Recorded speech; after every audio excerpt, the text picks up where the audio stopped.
Petite révision sur les suites que vous avez vues en secondaire 1. D'accord? Donc ici, comme on peut lire, les suites numériques, dans une suite numérique, chacun des nombres est appelé un terme. Donc le terme, ici, c'est quelque chose qu'il faut connaître. Chaque terme est associé à un rang qui indique sa position dans la suite.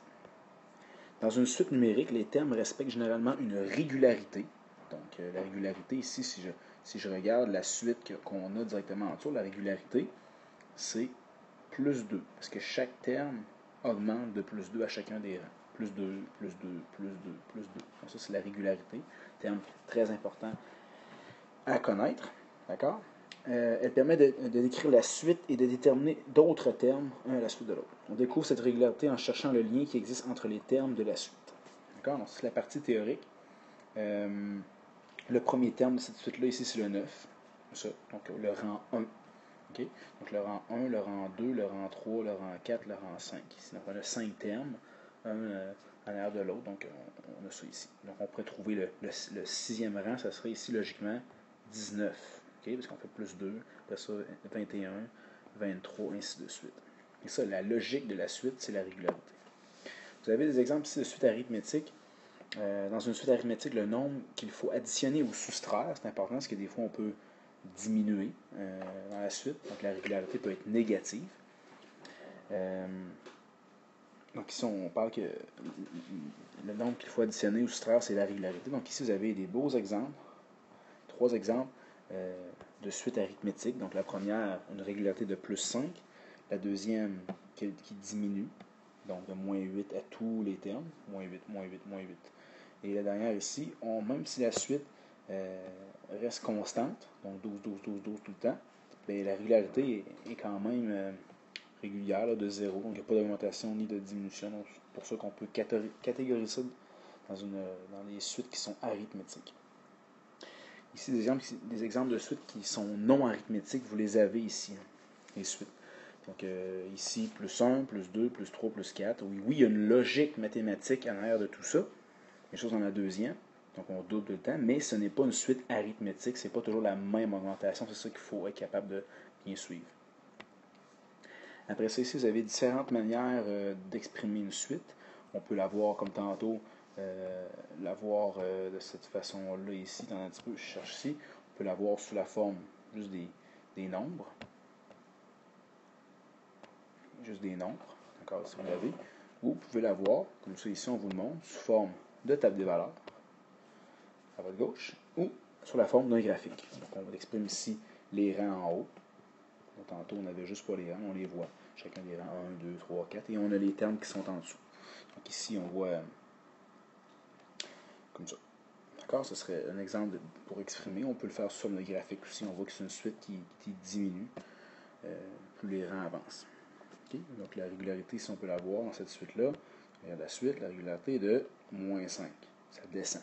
Donc on voit ici, on le voit dans le graphique également. Bon.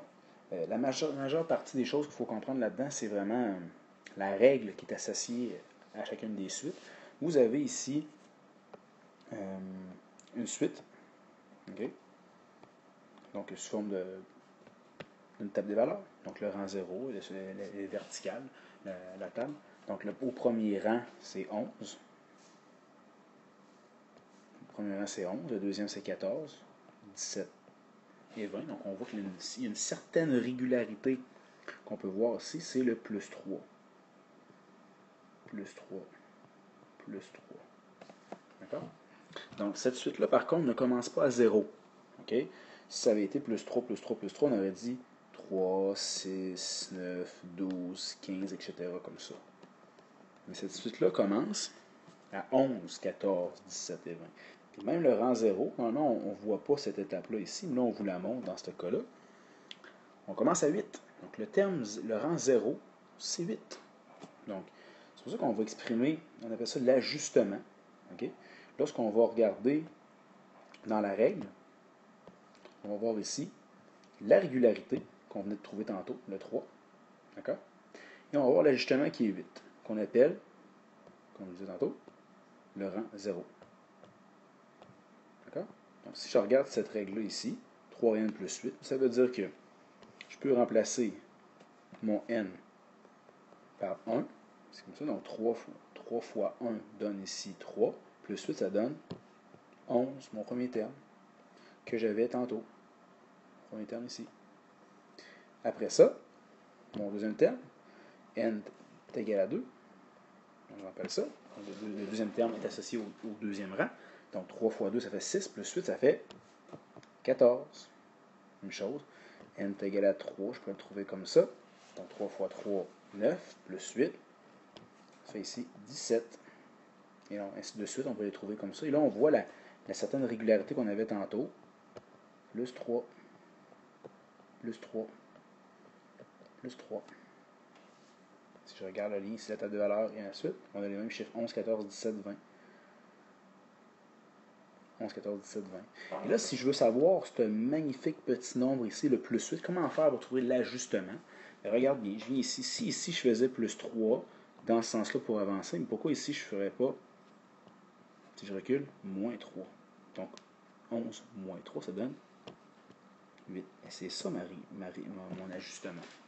Je vais juste revenir en arrière de mon premier terme, donc le rang 0, pour le trouver. Exemple rapide, trouver la règle. Donc T est égal à ma régularité fois N plus un certain ajustement ou moins un ajustement. Donc ici, ce que je regarde quel est le bon entre chacun des termes. On voit que ça augmente. Donc ici, c'est 5. Donc ma régularité, elle va venir ici comme ça. 5N. Donc plus 5, plus 5, plus 5, plus 5. Et si je veux savoir mon rang 0, j'ai juste à reculer. Donc si je faisais plus 5 tantôt ici pour avancer, qu'est-ce que je vais faire ici pour reculer? Je fais tout simplement moins 5. Donc 9 moins 5, ça fait ici 4. Donc ma règle, T est égale à 5N plus 4. Ma régularité et mon ajustement, ce qui compose ma règle. J'espère que ça vous répond à vos questions.